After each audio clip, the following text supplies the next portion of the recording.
नमस्कार, आप देख रहे हैं देवभूमि इनसाइडर। मैं हूं आपके साथ रश्मि पंवार मेहर।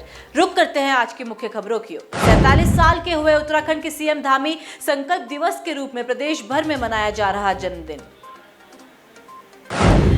पर सीएम धामी ने संकल्प दौड़ को दिखाई झंडी, युवाओं से किया वादा। यूपी की राज्यपाल आनंदीबेन पटेल का उत्तराखंड दौरा, मसूरी की एलबीएस अकादमी के कार्यक्रम में होंगी शामिल। भारी बारिश के अलर्ट के बाद रोकी गई केदारनाथ की पैदल यात्रा, सोनप्रयाग गौरीकुंड में रुके यात्री। उत्तराखंड रिक्रूटमेंट स्कैम पर बोले जोत सिंह, भ्रष्टाचार में बीजेपी और कांग्रेस दोनों के नेता शामिल। अब खबरें विस्तार से।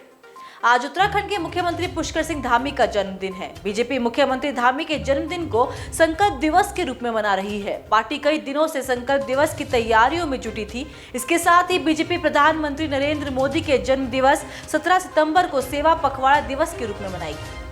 आज सीएम पुष्कर सिंह धामी का जन्मदिन है। भाजपा सीएम धामी का जन्मदिन संकल्प दिवस के रूप में मना रही है। संकल्प दिवस पर देहरादून के घंटाघर से आयोजित संकल्प दौड़ में उत्तराखंड के मुख्यमंत्री पुष्कर सिंह धामी ने भाग लिया।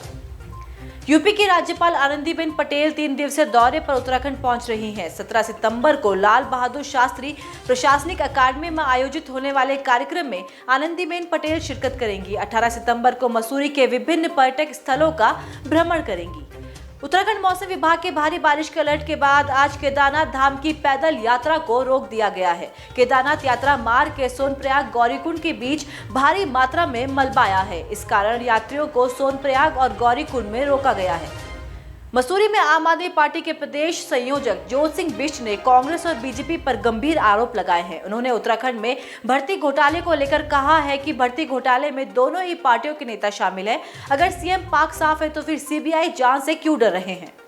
उत्तरकाशी में हो रही भारी बारिश की वजह से गंगोत्री और यमुनोत्री हाईवे पर हुए भूस्खलन से दोनों एनएच बाधित हो गए। बीआरओ और एनएच ने कड़ी मशक्कत से 4 घंटे बाद मार्ग को खोला, जिसके बाद यातायात सुचारू हुआ।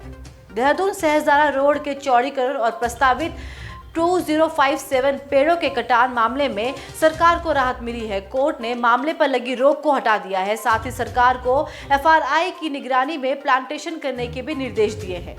उत्तराखंड में एक के बाद एक भर्ती घोटाले सामने आ रहे हैं। वहीं अब हेमंती नंदन बहुगुणा गढ़वाल केंद्रीय विश्वविद्यालय की भर्ती से जुड़ा भी एक मुद्दा सामने आया है। यहां भी छात्रों ने आरोप लगाया है कि विश्वविद्यालय में हुई असिस्टेंट प्रोफेसरों की नियुक्ति में बड़ा झोलमाल हुआ है।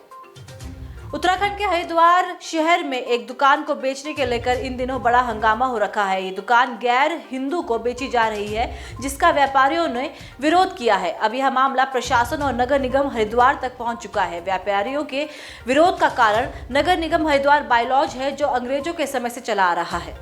उत्तराखंड में बारिश लोगों पर आफत बनकर टूट रही है, जिससे जनजीवन अस्त व्यस्त हो गया है। वहीं उत्तरकाशी के तहसील बड़कोट के बनास गांव के निकट यमुना नदी में बने टापू पर गुरुवार को 2 महिलाएं व 3 मवेशी फंस गए, जिन्हें एसडीआरएफ टीम ने सकुशल रेस्क्यू किया। बाकी अपडेट्स के लिए देखते रहिए देवभूमि इनसाइडर। आज ही डाउनलोड करें देवभूमि इनसाइडर ऐप।